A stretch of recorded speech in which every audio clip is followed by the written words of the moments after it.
সব বন্ধ করবি।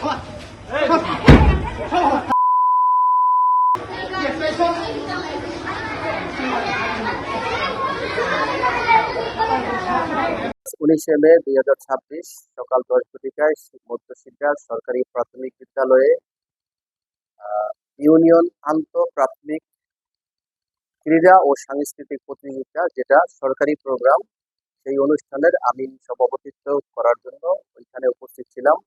আমার ইউনিয়ন পরিষদের সংশ্লিষ্ট সদস্য, স্থানীয় বিএনপির গণ্যমান্য ব্যক্তি এবং সংশ্লিষ্ট বিদ্যালয়ের সকল শিক্ষক মণ্ডলী এবং কচিকাঁচা স্কুলের শিক্ষার্থীদের সহ ওই প্রোগ্রামে যখন আমরা জাতীয় সঙ্গীতের মাধ্যমে জাতীয় পতাকা উত্তোলন করি, ঠিক ওই মুহূর্তে জসিম ব্যাপারী, তার ছেলে, স্কুলের পিছনের বাড়ির জসিম ব্যাপারী, তার ছেলে সিয়াম এবং তার সাথে দলবল সহ ডামুড্ডার নাম বিপ্লব ব্যাপারী, এদের সহ আরো কতিপয় কিছু ব্যক্তিদের নিয়ে আমার উপরে এসে অতর্কিতভাবে হামলা চালায়।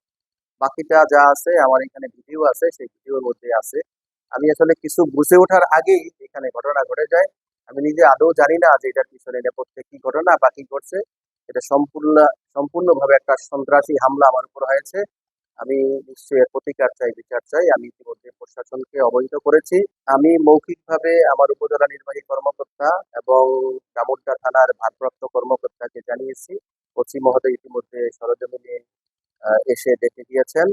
বাকিটা আমার হাতে এবং গায়ে অনেক জায়গায় পিটান লেগেছে। সেই ক্ষেত্রে আমি এখন হাসপাতালে যাব। হাসপাতালে গিয়ে তারপরে আমি অভিযোগ দায়ের করবো।